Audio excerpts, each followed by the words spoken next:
Southeast Asia's online food delivery market is currently worth $15.1 billion and it's growing fast. Incentives like discounts, loyalty programs, and exclusive deals are now influencing where consumers order. Joining us to discuss these key trends is Grab's Justin Halim. So Justin, which types of incentives have proven most effective in retaining customers? It's worth talking about two categories of dining incentives that we see on our platform. So the first category is around dining incentives that value loyalty and the frequency of purchase. So for example, we've introduced Grab Unlimited, which not only services deals and promos for users, but it also helps lower the cost of delivery for our customers. The second one is we've also recently introduced loyalty as a service, and that enables restaurants and merchants on our platform to be able to set up and run loyalty programs for the first time ever on the Grab platform. The second category of dining incentives worth talking about here are those that are relevant to consumer behavior and trends that we see on our platform. So for example, we are seeing the rise in the acceleration of group ordering. So people ordering in groups, whether that might be during lunchtime in the workplace or during social gatherings. And so we've introduced group order functionality to cater for this behavior. And another example might be we've seen a lot of dining out happening, returning to pre-COVID normality.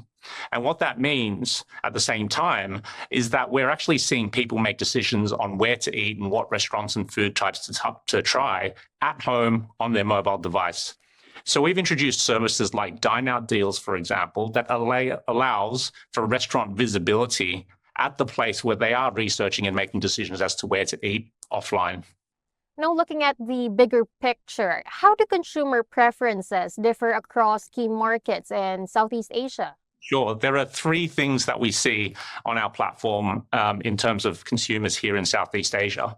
First and foremost, what we're actually starting to observe is that consumer behavior in terms of using our platform is no longer just about delivery, but it's actually also about discovery, discovering new food types, discovering new places to try. And this brings us to the second thing that we see as well, which is that we're seeing a massive rise of people trying new restaurants and new food types for the first time ever, which makes it really, really important for restaurants and merchants alike to make sure that their ratings and their reviews are up to scratch, but also that they're always visible and present on the platform as well. And then finally, consumers across Southeast Asia, we're seeing a big rise on online to offline. As we spoke about, they're doing their research and discovering new places at home on their mobile device and then choosing to dine offline as well.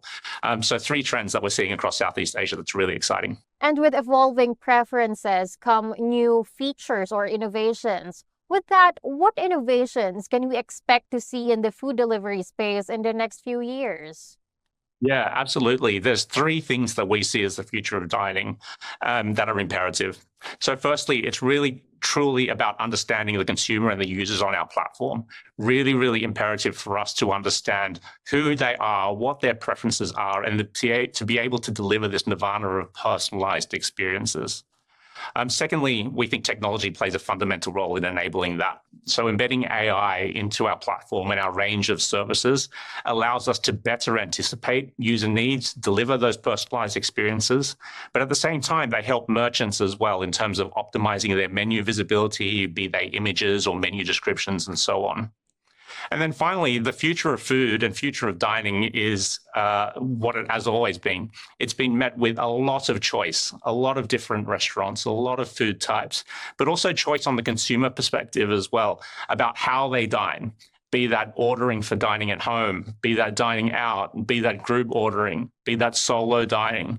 And so it's really imperative for restaurants and merchants to reimagine how they think about marketing to these users and to be omnipresent end to end in the consumer's dining journey, from being aware and being visible when they're thinking about dining, all the way through to facilitating purchase, be that online or offline and beyond, all to frequency of purchase and loyalty as well. Thank you so much for your time today, Justin. Thank you. Once again, that was Justin Halim, Regional Head of Managed Enterprise Business at Grab.